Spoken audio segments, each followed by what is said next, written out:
Assalamualaikum warahmatullahi wabarakatuh. Saya Lailatul Sepnariski NIM 079.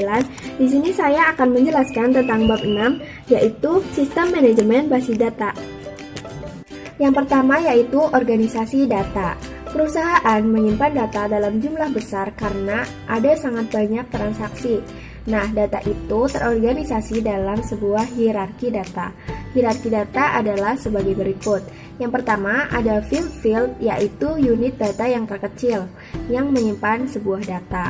Lalu field tersebut berhubungan yang disebut sebagai record. Nah, gabungan dari record ini disebut sebagai file.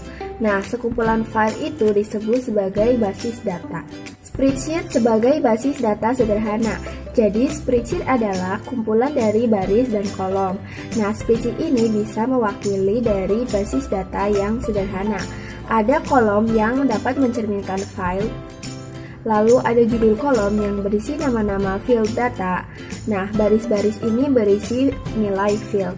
Seperti contoh di bawah ini, ada kolom kode dan uraian, lalu ada baris MI1105, MIA315, dan sebagainya.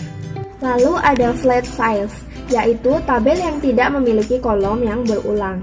Nah, tabel ini memungkinkan seluruh struktur basis data relasional untuk dinormalisasi. Nah, di bawah ini ada contoh tabel, tapi di sini itu kolomnya ada yang berulang, yaitu kolom kode dan uraian. Jadi, tabel ini bukan sebuah flat file.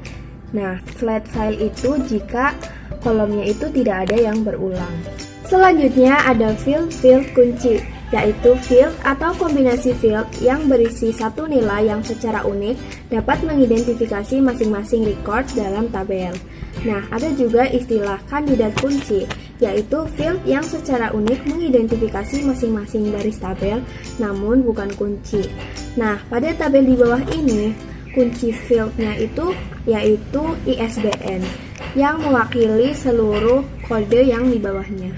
Lalu ada tabel-tabel yang berhubungan, yaitu tabel-tabel tersebut berbagi satu field yang sama. Di sini ada contoh tabel project yang memiliki kode yang sama dengan kode pada tabel mata kuliah pada slide-slide sebelumnya. Selanjutnya yaitu struktur basis data, yaitu sebuah cara data diorganisasi agar pemrosesan data lebih efisien. Struktur ini diimplementasikan melalui sistem manajemen basis data. Nah, sistem manajemen basis data atau DBMS itu adalah suatu aplikasi peranti lunak yang menyimpan struktur basis data itu sendiri, dan hubungan di antara data di dalam basis data. Struktur basis data ini ada beberapa jenis, yaitu yang pertama, struktur basis data hierarkis yang dibentuk oleh kelompok data, subkelompok, dan beberapa subkelompoknya lagi. Jika diperhatikan pada contoh di bawah ini, struktur ini terlihat seperti cabang-cabang dari pohon. Nah, seperti cabang pohon, untuk mendapatkan satu record dari satu cabang ke cabang yang lainnya, harus adanya sistem manajemen basis data yang menavigasi kembali ke persimpangan umum cabang-cabang tersebut. Kedua yaitu struktur basis data jaringan, yang memungkinkan satu record tertentu menunjuk pada semua record lainnya di dalam basis data. Jadi jika kita melakukan satu kali record, itu dapat meloncat ke record yang lain di dalam basis data tersebut. Tiga yaitu struktur basis data relasional. Nah, relasinya adalah relasi implisit yang secara tidak langsung berasal dari data. Jadi, semisal ada field yang sama dalam dua tabel, maka record atau barisnya tersebut itu bisa disatukan jika ada field yang sama. Contoh basis data relasional. Basis data ini dapat diimplementasikan melalui beberapa aplikasi seperti Microsoft Access, IBM, Oracle, dan lain-lain. Nah, basis data ini dapat meningkatkan konsistensi data dan akurasi data. Akurasi data itu penting dalam sebuah perusahaan karena dapat menunjang sebuah pengambilan keputusan. Nah, di bawah ini adalah contoh dari basis data. Nah, tabel yang sebelah kiri adalah daftar nilai field data. Tabel yang sebelah kanan yaitu menunjukkan definisi kolom kode yang lebih terperinci. Selanjutnya yaitu konsep basis data.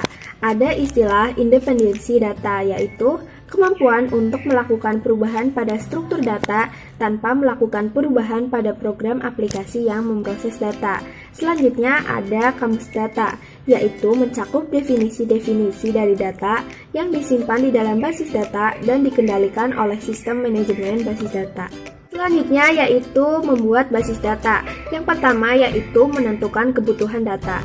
Menentukan kebutuhan data dapat dilakukan melalui dua pendekatan, yaitu yang pertama pendekatan berorientasi pada proses atau masalah. Yang dapat dilakukan yaitu ada 4 langkah, yaitu yang pertama mendefinisikan masalah, mengidentifikasi keputusan yang dibutuhkan, menentukan pemrosesan yang dibutuhkan, serta menentukan spesifikasi kebutuhan data. Nah, pendekatan selanjutnya yaitu pendekatan pemodelan perusahaan. Nah, pada pendekatan ini terdapat kekuatan bahwa ia mengambil sumber kekayaan dari sumber daya perusahaan. Lalu ada teknik pemodelan data, yaitu ada 2. Yang pertama adalah diagram relasi entitas, yaitu berhubungan dengan data di dalam entitas dan hubungan antar entitas. Dan kumpulan field yang saling berhubungan ini disebut sebagai entitas. Yang kedua adalah diagram kelas, yang terdiri atas kelas-kelas yang memiliki nama, field-field di dalam kelas, dan tindakan yang dilakukan atas kelas.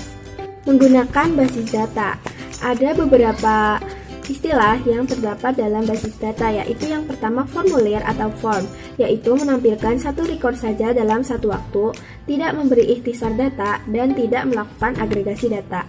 Ada istilah-istilah dalam formulir, yaitu navigasi, akurasi, dan konsistensi. Lalu ada juga yang disebut sebagai subformulir.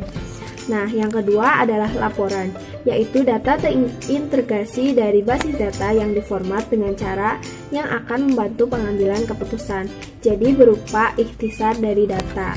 Lalu ada query, yaitu suatu permintaan kepada basis data untuk menampilkan record yang dipilih, seperti berupa pertanyaan. Nah, ada juga bahasa query terstruktur, yaitu kode yang digunakan oleh sistem manajemen basis data relasional untuk mengerjakan basis data yang lainnya. Personel basis data. Ada beberapa personel yang berperan penting dalam basis data. Yang pertama yaitu administrator basis data, yaitu spesialis informasi yang ahli dalam mengembangkan, menyediakan, dan mengamankan basis data. Ada 4 tugas pokok seorang administrator basis data, yaitu yang pertama, perencanaan basis data, implementasi, operasi, dan keamanan basis data. Itu programmer basis data, yaitu seorang dengan spesialisasi tingkat tinggi yang menuliskan kode untuk memecah dan mengintegrasikan data bagi basis data. Yang terakhir yaitu pengguna basis data yang membuat laporan formulir, memberikan query pada basis data, dan menggunakan jawaban dari pertanyaan tersebut untuk mengambil keputusan. Menempatkan sistem basis data dalam perspektif. Ada keuntungan dari data basis data ini, yaitu yang pertama, mengurangi pengulangan data, mencapai independensi data, mengambil data dan informasi dengan cepat, keamanan yang lebih baik, dan sebagainya. Lalu ada juga kerugian dari DBMS, yaitu membeli peranti lunak yang mahal, mendapatkan konfigurasi peranti keras yang besar. Selanjutnya yaitu mempekerjakan dan memelihara staf basis data. Dan terima kasih. Wassalamualaikum warahmatullahi wabarakatuh.